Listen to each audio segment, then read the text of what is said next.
para todos. ¿Cómo andan todos? ¿Aló? Bien, Rap, muy bien. Bien, Rap, shalom. Bien, Rap. Ok. Buenas tardes. Muy bien, muy bien, gracias. Bueno, ok. Me pidieron que le explique qué es lo que yo pienso, qué es el judaísmo piensa del asunto de la búsqueda de la verdad. ¿Por qué es muy importante? Primero, porque hay una verdad. Es decir, existe la verdad. El judaísmo no es una religión anti-postmodernista. Sin el postmodernismo no hay una verdad, no hay ninguna verdad. El judaísmo nos dice, hay verdades absolutas, y esas verdades absolutas nos están convocando, nos están enseñando y nos están obligando a conductas distintas. Si al no haber verdad, pueden fijarse en las clases mías en el sitio del Centro de Nueva Agida Mundial sobre el asunto del postmodernismo. Di 2 clases ahí del postmodernismo, creo que ya les nombré, les recomiendo fijarse. Son clases que son muy importantes, no porque yo las di. Yo las di por ahí, las arruiné las clases, pero es porque el asunto es muy importante entender qué es el postmodernismo y por qué el judaísmo busca la verdad. El problema está con la búsqueda de la verdad de que por ahí no llegamos. Es decir, no hay ninguna prueba que uno llegue a una verdad absoluta. ¿Por qué uno? Es decir, hay verdades que son absolutas. Por ejemplo, que la vaca come pasto. Puedo empezar a buscar si la vaca no come pasto, pero al final voy a llegar a conclusiones. Pero en ideas, hay una gran posibilidad de que la gente no llegue a una verdad absoluta. Para entender por qué a una persona le cuesta llegar a una verdad absoluta y cuál es el problema esencial de buscar una verdad absoluta, hay que ir a la creación del mundo. Volvemos a la creación del mundo, ¿ok? Adán y Eva están en el paraíso. ¿Qué es lo que Dios le dice a Adán? Que no coma del árbol de la sabiduría. Adán le dice a Eva que nada más no pueden comer, nada más ni siquiera pueden tocar, que eso Dios no le prohibió. Como sea, Adán comió del árbol de la sabiduría y ahí dice de que ellos supieron el bien y el mal. Yo durante años, muchos años,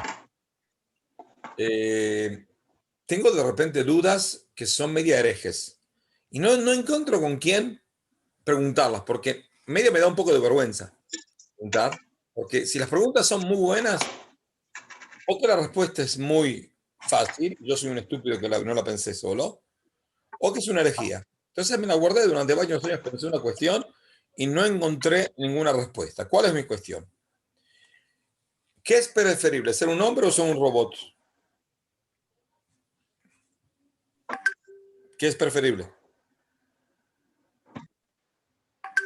Un hombre, Un hombre, ¿no? claro. Ok. Entonces, si es preferible ser un hombre, saber el bien y saber el mal, Dios al decirle al hombre en el paraíso que no coma del árbol de la sabiduría, está como pidiéndole que sea un robot.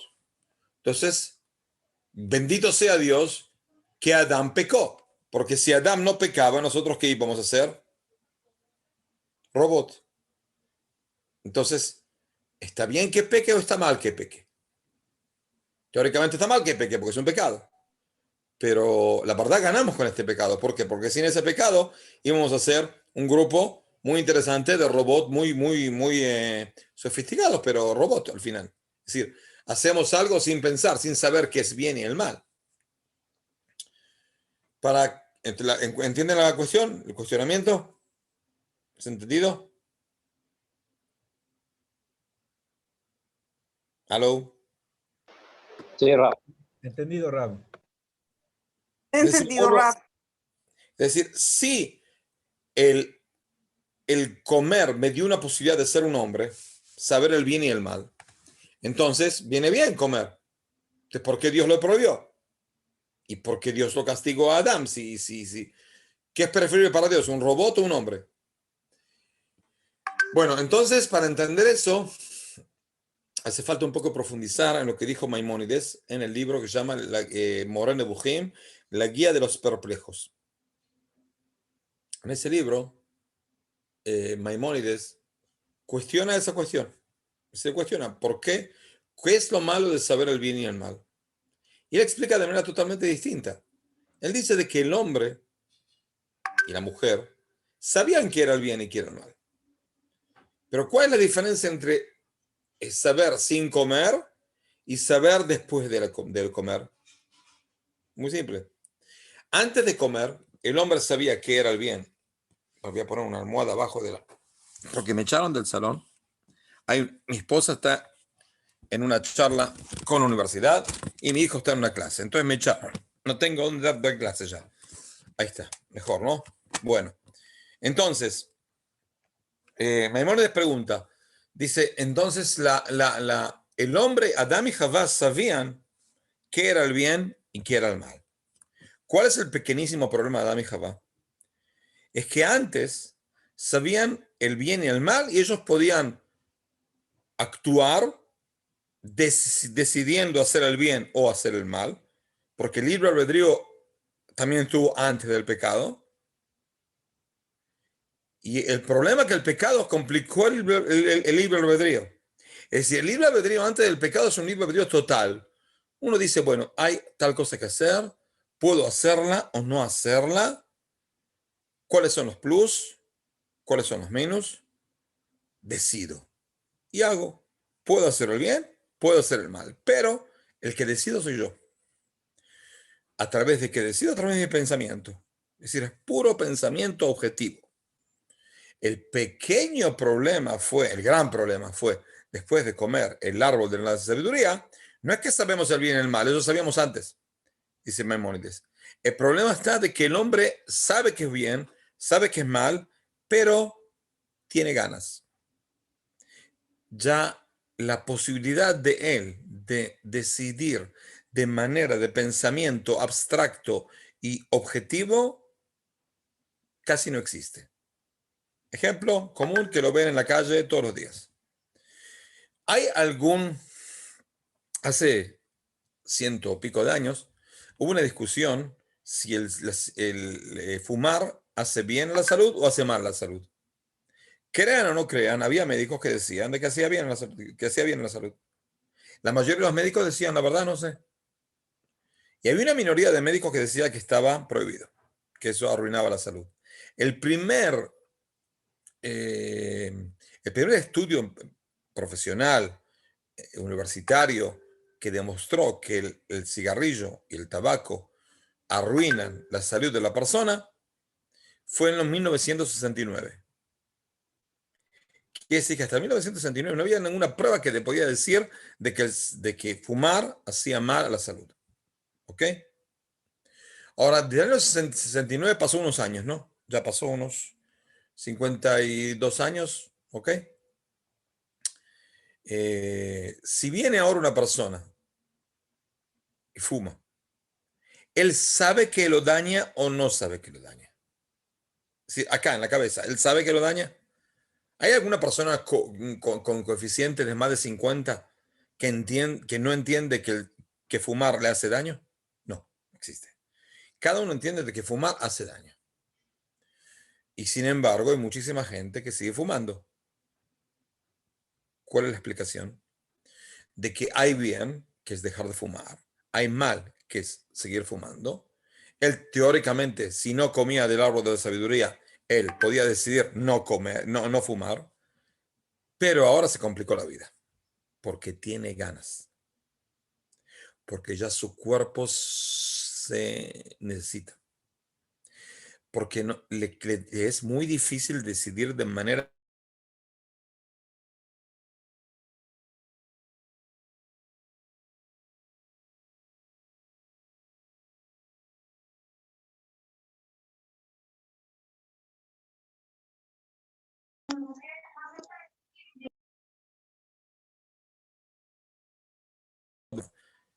Es decir, las decisiones no son totalmente, como se dice, de pensamiento puro, frío y pensando de manera clara, sino se nubló todo. ¿Entendido? ¿Hay alguna pregunta? Bueno, está bien. Okay, puso el coso. Vamos. Seguimos. Entonces, después de salir del paraíso, nosotros vivimos acá. En esta acá tenemos una abundancia de información increíble. No hay ninguna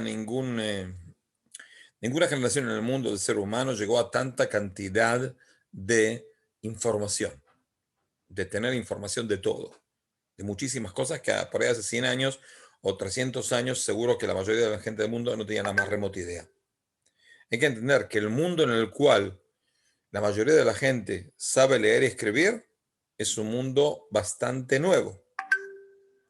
Yo estuve en Ámsterdam hace algo como 2 años con mi mujer y vimos ahí, mi mujer me mostró de que las casas, muchas casas no tienen números, tienen como dibujos.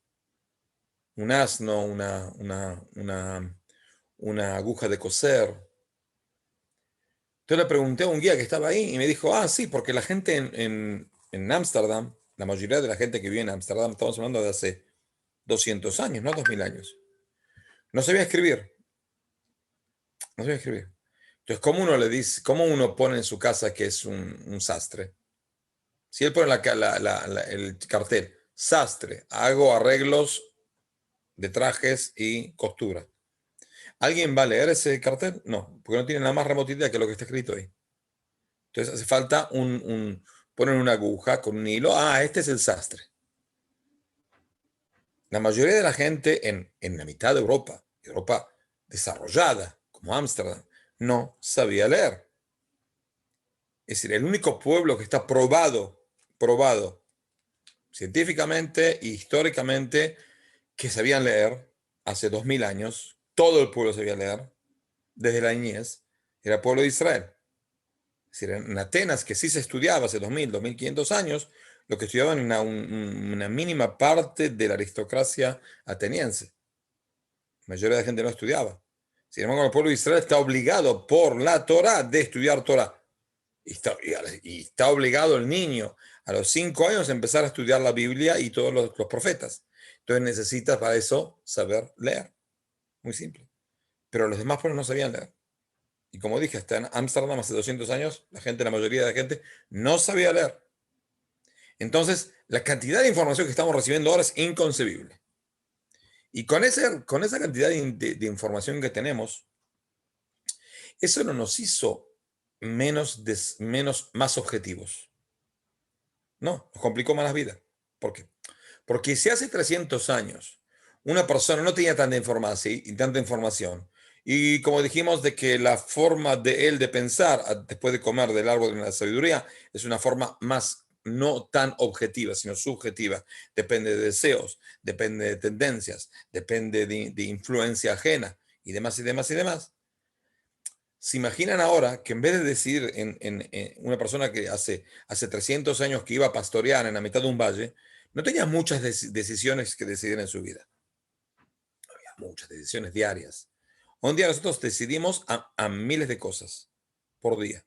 Y no nada más a miles de cosas, sino al recibir información, nosotros tenemos que decir qué es lo que pensamos sobre esa información. ¿La corona existe o no existe? ¿Vacunarme o no vacunarme? Pensar. Ver, averiguar, me conviene, no me conviene, estoy sano, no estoy sano, y demás, y demás, y demás. Son cosas que por ahí una persona hace 500 años no lo decidía, no se le pasaba por la cabeza que tenía que decidir. Entonces, si antes había pocos desafíos, ahora los desafíos, por un lado, son más fáciles. ¿Por qué? Porque hay mucha información. No dependo de la opinión del sabio. Yo también soy un poco sabio y todos ustedes son un poco más sabios. ¿Por qué? Porque tenemos un estudio, porque tenemos una información y podemos averiguar. Pero por otro lado, la cantidad de decisiones que cada uno decide por su vida es muy demasiada.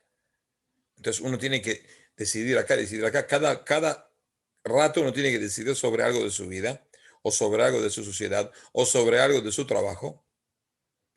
Y ahora hay que ver cómo uso la sabiduría que Dios me dio, pero trato de usarla de manera en la cual yo enfoque la verdad como debe ser, y no la verdad que yo pienso que quiero llegar. Si la gente que tira la flecha y después pinta los redondeles para decir la emboqué. No, uno tiene que tirar la flecha donde tiene que invocarla. ¿Ok? Entonces lo mismo acá. Uno busca la verdad, pero la verdad está primero, tenemos que tener una condición a priori de que por ahí no llegamos a la verdad absoluta. Y segundo, que no somos tan objetivos. Una persona le cuesta ser objetivo porque tiene que salir de lo que aprendió, de la influencia de sus amigos, de su influencia de su educación, de la influencia de su familia y buscar una verdad. Entonces ustedes, bendito sea Dios, ustedes encontraron una verdad, que es la verdad de la Torá, no por influencia de su ambiente, que por ahí su ambiente no tenía la más remota idea que tenía que ver con los preceptos noajidas. Por eso los admiro mucho a todos ustedes. Yo no decidí ser judío, yo nací judío. Ah, sí, decidí cumplir con los preceptos, decidí vivir una vida más o menos apegado como puedo a Dios. Pero decir de que no hubo una influencia de familiar y demás, genética y demás, no, hubo, seguro que hubo. Si no estamos en contra de la influencia, pero hay veces que uno tiene que decidir y tiene que decir, yo decido. No decido por la influencia, decido por lo que quiero ver. Entonces, cuando yo veo una discusión de personas, vamos a hacer un ejemplo. Hay un dicho de Rav Kook que dice de que cuando el pueblo de Israel salió de Egipto, se recibió la Torá, Moshe Rabbeinu rompió las tablas de la ley. Y hay un dicho que dice de que parece que cada uno recibió un pedacito y él se piensa de que eso es toda la Biblia. Es decir, el pedacito ese que tiene, eso es toda la verdad. Y va a matar a alguien porque eso es toda la verdad. Y él está súper convencido de que eso es toda la verdad. Y el pequeño problema es que no entiende de que todos juntos aportamos algo. Y eso es la verdad. La verdad no está, nadie tiene toda la verdad y el otro es toda la mentira. Siempre hay algo de verdad por ahí en lo que dice el otro. Algo. Y tampoco, vamos a decir que no hay nada de verdad en lo que dice el otro, hay un por qué lo dice. Ese por qué lo dice no significa que no está absento de castigo. Si una persona asesina al otro, asesina a una persona, tiene que ser matado. Ah, pero él lo hizo bueno, vamos a ver, atenuantes, agravantes, pero eso no significa de que una persona está absento de cualquier castigo porque mató y tiene una razón. Es decir, desde la explosión psicológica del mundo, que cada cosa tiene su cosa en el subconsciente y en la infancia y no sé qué. Entonces, como dicen los psicólogos, no hay personas malas. Hay personas que... No hay personas malas. En hebreo se dice, no hay personas que hacen el mal. Hay personas que el mal le hace a ellos. Pobre gente. No, son pobre gente, pero igual. Una sociedad tiene que cuidarse de esa gente y castigarlas y alejarlas y ponerlas en cárcel porque no hay otra opción. Lo que sí quiero decir de que nosotros tenemos que saber a priori de cualquier discusión que tenemos de que por ahí nosotros no tenemos toda la verdad. Primero. Segundo, la verdad no es absoluta, no es abstracta, porque como dijimos, cada uno tiene sus influencias y tenemos que estar al tanto y conscientes de que esas influencias existen, no son mentiras. ¿Juan? Tercero, de que también el prójimo tiene parte de la verdad. Es decir, algo de verdad tiene. Y yo al sacar la parte de la verdad que tiene el prójimo, entonces ahí gana la discusión. Porque todo lo que dice el prójimo es para un punto de verdad que él tiene. Al yo aprender ese punto de verdad que él tiene, ya él no me tiene que decir nada. No tiene nada que decirme, porque yo acepto la parte más importante de él que pienso que es la parte de verdad que él tiene. Es decir, en cualquier discusión hay algo de verdad. Ah, ustedes me pueden cuestionar. Si dijo así, ¿qué verdad tenía Hitler? Porque si cada uno tiene algo de la verdad y puede tener algún punto verdadero, ¿Qué punto de verdadero tenía Hitler? ¿Ustedes saben? No, Rafa. Muy simple. Hitler dijo, hay un libro que se llama Mis charlas con el Führer. Lo escribió el secretario personal de Hitler. Él en el año 1938, después de ser 5 años secretario personal de él, se dio cuenta de que este es un loco de la guerra y va a hundir el mundo en sangre. Él aprovechó un viaje que tenía que hacer a Estados Unidos para no sé qué y se escapó con su familia. Gracias, es que en México se le dice don o doña a un hombre ya muy mayor. Ah, ok. Como sea, él se fue a Estados Unidos y pidió encontrarse con encargados del Senado y cada diputados, incluido del gobierno, y les explicó, mire, yo soy el secretario, fui el secretario personal de Hitler. Si él sabe que me escapé, me mata, pero no me va a matar porque me escapé. Pido refugio político, pero quiero que entiendan, Hitler es un loco de la guerra y va a hundir el mundo en sangre. Ahora, en una de esas páginas del libro hay una página impresionante que él dice de que él una vez le preguntó, era nazi el tipo y de todo, él le creía a Hitler al principio y todo. Entonces le preguntó una vez en el año 1935 o 36, le dijo, mire, Führer, quiero que me explique, ¿por qué usted odia tanto a los judíos? Entonces él dijo, él escribió en el libro de que el Führer se dio vuelta, los ojos se le salían de las órbitas, se le caía saliva de la boca, temblaba y después lo miró fijo y le dijo, mira, escucha bien, no va a haber dos pueblos elegidos. ¿Somos nosotros, los alemanes, o son ellos? No va a haber dos. Yo pienso que es un punto de verdad. Tiene razón. No va a haber dos pueblos elegidos. No va a haber dos pueblos que son los encargados de arreglar la humanidad, de ayudar a la humanidad a llegar a su finalidad. No va a haber dos. Es o Israel o él pensaba Alemania. Yo pienso que tiene razón. En eso tiene razón. No va a haber dos. Por eso, con el creer que soy uno, tengo mi responsabilidad de dar esta clase. ¿Entendido? Para tratar de fomentar que el mundo sea mejor a través de la Torah, a través de vida de Torah y demás para todos los pueblos. Pero, como dijimos, cada uno tiene su posibilidad de entender algo y tiene que primero, no hace falta discutir todo. Uno puede quedar al final de la discusión con una decisión de que, bueno, la verdad, no aceptamos, no arreglamos, pero ok, te respeto tu idea. Tu idea también tiene un punto, algo de dónde estar. Es decir, tiene su... Rodrigo, sí, ¿necesitas decir algo? Sí, Rap, ¿cómo estás? Buenas Bien, tardes. Bueno, buenas tardes aquí en Argentina. sí. ¿De Una dónde pregunta. sos? Mendoza. Ah, de Mendoza. Sí. Sí, Mendoza, Argentina.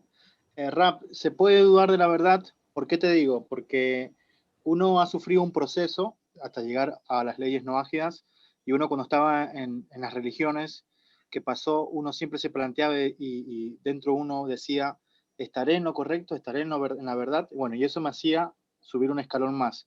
Y hoy llegué a las leyes no ágidas, llegué al monoteísmo a través del judaísmo y uno está bien plantearse y hacerse la misma pregunta y decir, ¿estaré en la verdad? ¿Está bien ¿Seguro? dudar o no? ¿Seguro? ¿Sí? Sí, seguro. Las dudas y las respuestas a las dudas siempre nos fortalecen al final. Es decir, decir que no dudar de algo es una aberración. Yo pienso que una de las cosas más importantes que dio la posibilidad de que el pueblo de Israel tenga la más grande cantidad de premios Nobel en el mundo es la forma de estudio de dudas. Nunca, el que estudia Talmud especialmente, pero en general, nunca se acepta algo porque es así. ¿Tú dices eso? Ok.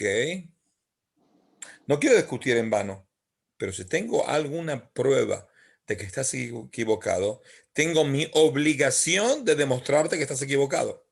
Porque tú me tienes que decir gracias, porque si al final vas a aceptar mi idea, me tienes que decir gracias de que juntos descubrimos la verdad.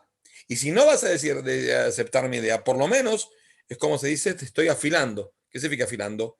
Estoy detallando tu idea. Al final tú te quedas con tu idea y yo me quedo con la mía.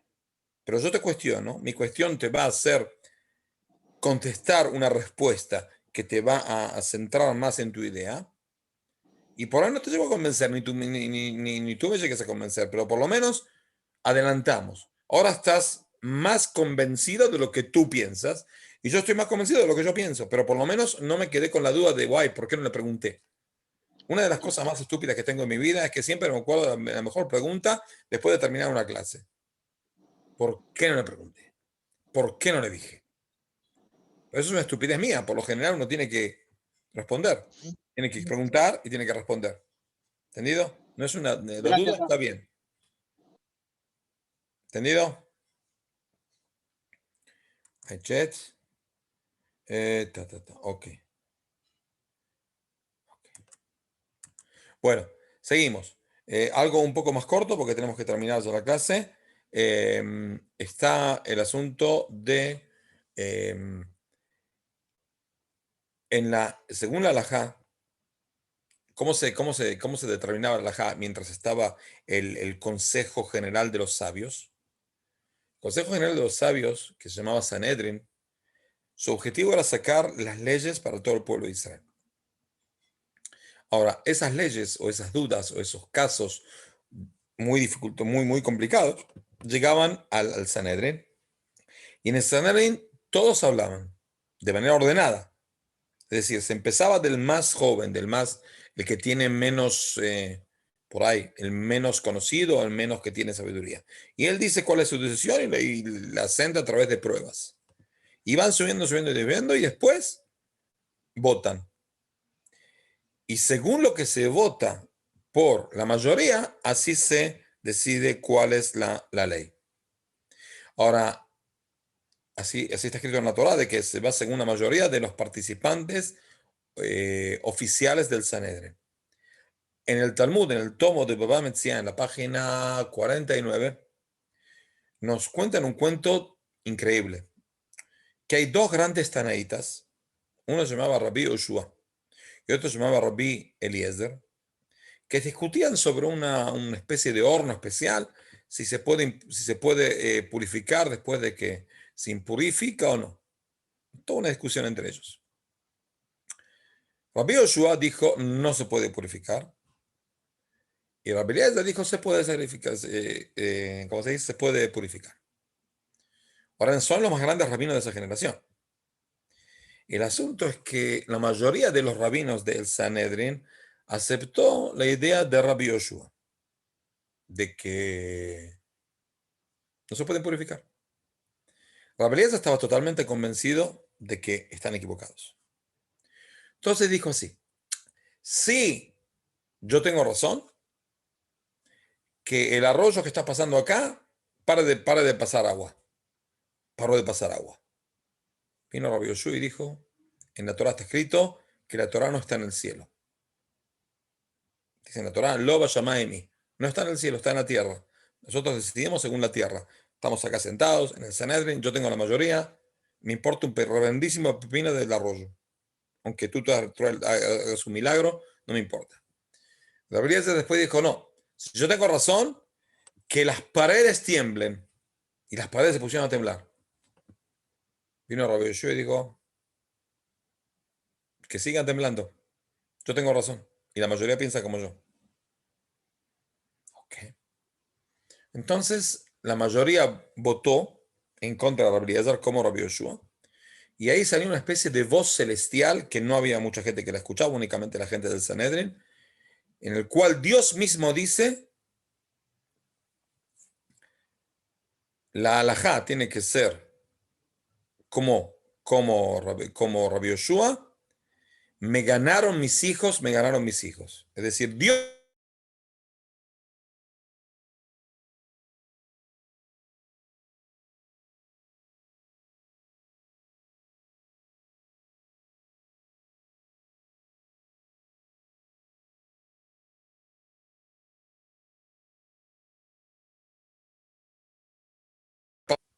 Entonces Dios dijo, me ganaron mis hijos.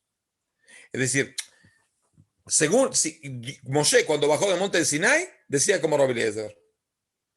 Pero al final, en el Sanedrín decidieron, como las discusiones tienen que ser en este mundo y no hay profecía, ¿qué es lo que hay? Sabiduría. Entonces uno se hace según la sabiduría que uno tiene. Eso es lo que pensamos. Y Dios piensa distinto. Y es un problema de Dios. Es decir, si me trae un profeta y me dice tal y tal cosa, según la halajá tampoco, un profeta no puede llegar a decir una ley. Si un profeta se para en el Sanedrín y dice, muchachos, cálmense, hablé con Dios y me dijo que es así. Según la halajá, ¿qué es lo que se le hace a ese profeta? Se lo mata. Se lo mata. El único profeta que puede llegar a decir una ley es Moshe. Todos los demás profetas, hasta el Mashiach, no pueden decir ninguna ley. Pueden llegar a participar del Sanedrín, pueden discutir, pero al final su voto es un voto como todos. Porque la Torah tiene que ser algo entendible en nuestra sabiduría. ¿Ok? La Torah es una profecía, pero las halajot, las leyes tienen que pasar por una especie de tamiz de pensamiento y sabiduría humana. Y eso es lo que hay. ¿Entendido? Entonces vemos ahí de que la decisión fue tan difícil de que al final, ¿qué es lo que hizo Rabbi Eliezer? Siguió emperrado y enseñando de que él tiene razón. No aceptó. Al no ser aceptado, ¿qué es lo que hicieron los rabinos? Tenían que echarlo del Sanedrín, prohibirle la entrada al Sanedrín y prohibirle enseñar Torah. Hay que entender, uno de los dos más grandes rabinos de la generación, hay que decirle que no puede enseñar más Torah, que no puede enseñar alumnos. Tiene que quedarse en su casa hasta que acepte la ley que fue dada por el Sanedrín. Va a tardar 100 años, va a tardar 100 años. Se va a morir así, se va a morir así. Él no va a enseñar ni una ley. Tiene prohibido. Y nadie sabía quién le podía llegar a decir eso, porque se imaginan llegar a decir a uno de los dos más grandes rabinos de la generación y el más conocido, decirles, bueno, ¿sabes qué, rabino? Usted quédese en su casa porque no nada más no puede estar en el Sanedrín, no puede enseñar Torah. Te pega una mirada, te mata. Uno se mueve de la mirada. El más grande alumno de él, Rabbi Akiva, dijo, yo le digo, a mí no me va a hacer nada. Llegó a Rabbi Ishmael lo acepta, ¿cómo andas, querido alumno? Siéntese. Entonces le dijo, no me puedo sentar. Entonces ya empezó, ¿cómo no? Ahí dudó, ¿por qué no se puede sentar en mi casa?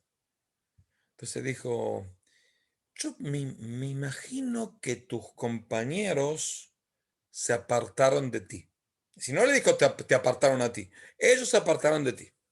Ahí él entendió de que si no reconoce la autoridad de la mayoría de los participantes del Sanedrín y que el halajá no es como él dice, ahí se terminó su carrera como rabino. No va a poder enseñar más. Va a poder estudiar, que haga lo que quiera en su vida, pero no va a poder enseñar más. Entonces, Rabbi Eliezer lloró, pero murió sin aceptar. Es decir, durante años no pudo enseñar ninguna ley. Pero él estaba tan aferrado a su verdad, que por eso estaba tan convencido de que él tenía razón, de que hizo un mérito es no aceptar la halajá del otro. Es decir, uno puede aceptar la halajá del otro, pero dice, yo estoy tan convencido de que no puede ser. Están todos equivocados, no puede ser. Y murió sin aceptar. Murió sin aceptar esa ley. Y antes de morir dijo, abrió las manos y dijo, tengo tanta sabiduría de la Torah para dar, pero no hay quien la agarre, no hay quien la tome.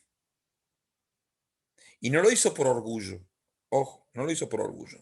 No lo hizo a mí no me van a decir que yo me equivoqué. No. Es porque él está aferrado a su verdad. Y ese aferro a su verdad le da una posibilidad de tener una especie de integridad frente al prójimo. ¿Entendido? Pero con todo eso, cuando llegamos a la línea final, seguro que las decisiones se tienen que decir según la mayoría de la gente que decide. Por eso se tiene que vacunar. ¿Por qué? Porque la mayoría de los médicos del mundo dicen que la vacuna sirve. No sé si todas las vacunas sirven, pero la vacuna que estamos tomando en Israel o en los demás países sirve. Entonces, sí, hay un médico no sé dónde que dice de que, bueno, está bien, ok, lo escuchamos, lo enseñamos y vemos que la mayoría no dice así. ¿Qué vamos a hacer? ¿Entendido? Bueno, me despido de ustedes, que tengamos una buena semana. Una pregunta, ¿actualmente existe el Sanedrin? No existe. ¿Por qué no existe?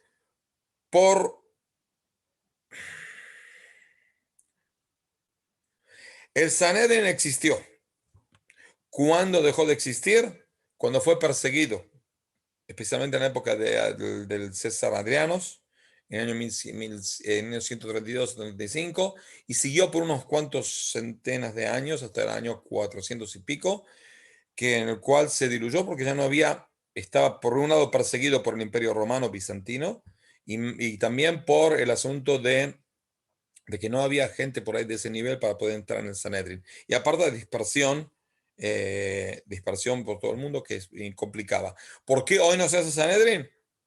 Porque los judíos son una manga de vagos y discutiendo y tienen una especie de... ¿Cuál es el...? Mire, Israel nunca ganó ninguna olimpiada, más o menos. ¿Pero saben por qué? Porque están muy ocupados en el deporte nacional de Israel. ¿Cuál es el deporte nacional de Israel? Discutir todo el día. Entonces, al haber Sanedrin, las discusiones son en un marco especial y se terminan, porque hay que votar. Entonces, al no haber Sanedrin, uno puede seguir discutiendo toda la vida. Y la pasa muy bien. No hay ninguna excusa hoy en día. Hay una discusión entre los rabinos, se puede hacer. Hay un problema técnico, cómo hacerlo. Pero teóricamente se puede hacer. Se va a hacer. No va a llevar mucho tiempo. Me preguntaban si Hitler tenía familia judía. Parece que no, pero al no saber quién es el padre, no sabía quién es el padre, Hitler. Entonces puede ser que el padre sea judío, porque la madre fue como violada, no sé, tuvo relación con un soldado no conocido. ¿Ok? ¿Alguna pregunta que me preguntaron acá? Sí, sí. Si la verdad es relativa. No. Hay verdades que no son relativas, son exactas. Y hay verdades que son exactas, depende del lugar, la persona, la época. ¿Entendido? Y eso hay que verificar tanto en tanto. Pero hay verdades que son totalmente verdades verdaderas. Por ejemplo, la Torah. ¿Por qué? Porque la Torah es profecía, no es sabiduría. Entonces, al ser profecía, toda la profecía es totalmente verdadera. Toda la profecía que está escrita en la Biblia, estamos hablando, ¿eh? Es totalmente verdadera, por eso es. ¿Alguna otra pregunta acá hay?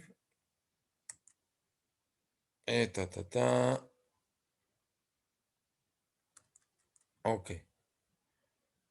La verdad es relativa. ¿El Menashe será secretario del Sanedrin? Ojalá. Pero para que el Menashe sea secretario del Sanedrin, voy a tener que yo empezar como participante del Sanedrin, cosa que se me complica un poco la vida porque no sé si tengo la capacidad intelectual y de sabiduría de la Torah. Lo único que tengo es un poco de fuerza, no de convencimiento, sino el que no acepta lo que yo digo, lo tomo del hombro y lo escrucho así hasta que al final acepta lo que yo digo. Es una especie de convencimiento que yo hago de vez en cuando con gente que discute demasiado conmigo, entonces al final lo abrazo y lo voy moliendo con los dedos hasta que decide de que yo tengo mucha razón, ¿no? ¿Entendido? Bueno, ok, entonces nos vemos si Dios quiere para dentro de 2 semanas. Vamos a buscar un tema interesante. Espero que todos los veo con salud para todos. Traigan otros alumnos. Nos vemos. Hasta luego. Chao a todos.